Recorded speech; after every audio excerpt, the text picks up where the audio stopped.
Hello, everyone, and welcome to SMY Podcasts episode 24.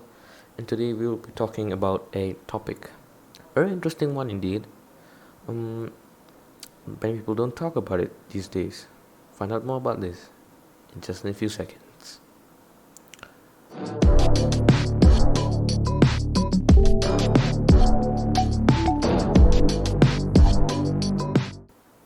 Well, the topic we're going to be talking about today is depression. All right, as you have seen in the title of the video, depression among people around us. How do we overcome it? Well, before we get into the topic, it's been a long time since I uploaded. I think more than 2 weeks. Right by the time this video comes out, um, I had some work to do, and yeah, it has been a tight schedule for me to do these sessions. But yeah, anyway,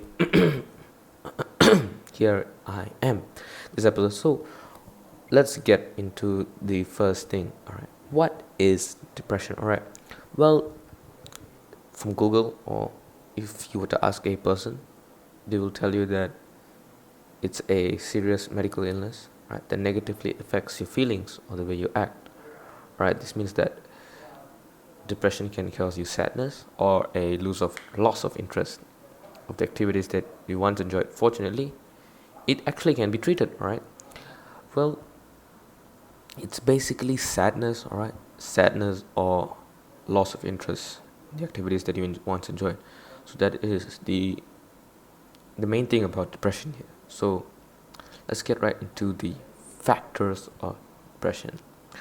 Right, there are many. So here are some.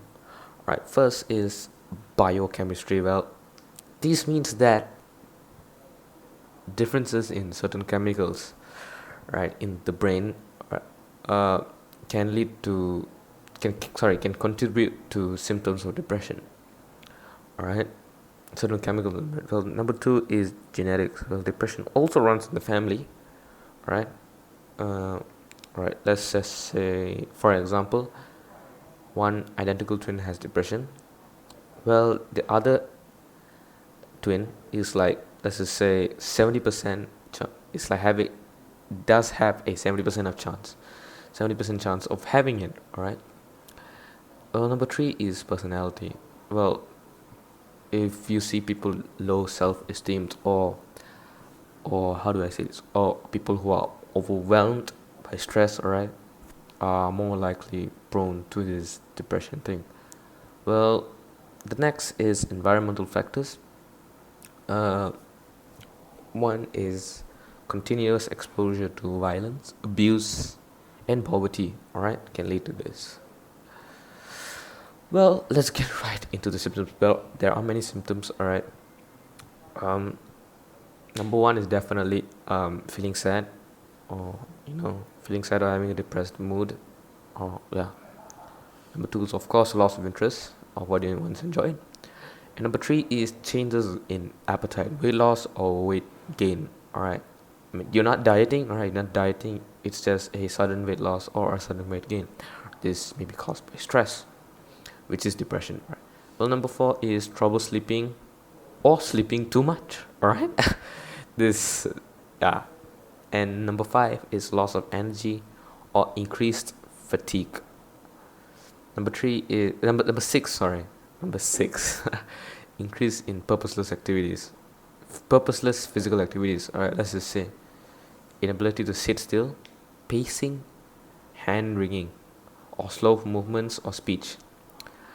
Right, these actions. Right, okay. Note here. All right, these actions must be severe enough to be observable by others. All right.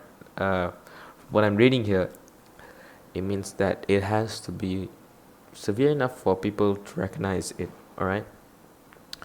Number seven is feeling worthless or guilty. Number eight is difficulty thinking, concentrating, or making decisions. Well, this is dangerous, right? You also say if you're gonna make big decisions in your life, right? Buying house, buying car. Well, that's not the best time, right? If you're in a depressed state. And the next is thoughts of death or suicide. Well, this is very common, right, amongst teenagers, actually. So how do we treat depression?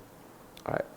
According to some information from Google that I compiled here in my Microsoft Word, actually 80 to 90% of people respond well to this treatment, which is actually good, right?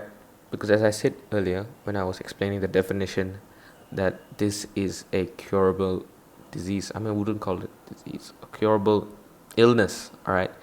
And almost all the patients gain relief from this, all right? Well, here is a treatment that is mostly used, right, is psychotherapy or the usual talk therapy, right? There's this thing called the CBT, right, which is known as cognitive behavioral therapy, all right? Well, CBT is a form of therapy focused on the problem solving in the present.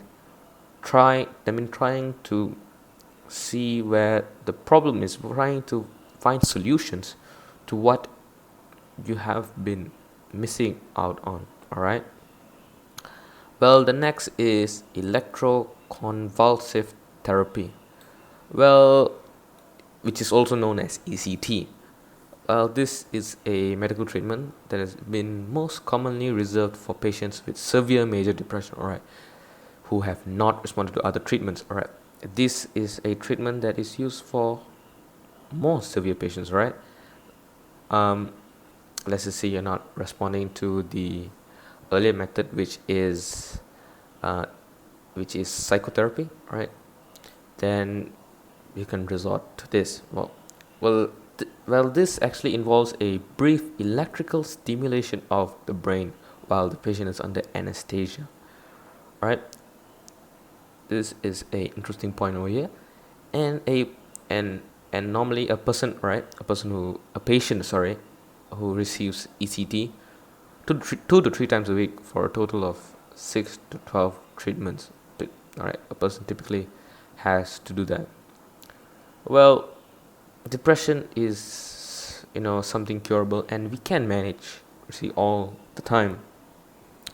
It's just that we have to find the factors, right? We have to find the factors, find the solutions, and why is this happening, all right? We have to overcome this, because we cannot let depression rule our life, because it just takes out the capabilities that we are supposed to achieve as a human being, all right? So yeah, that's my take on this, and some information that I learned and got, right? If you guys got a thing or two from this episode, consider subscribing, liking, or following the podcast. Stream us on Spotify, Apple Podcasts, Google Podcasts, or basically anywhere you can find us. Subscribe to our YouTube channel, follow us on Instagram and Twitter, and yeah, I'll see you in the next episode.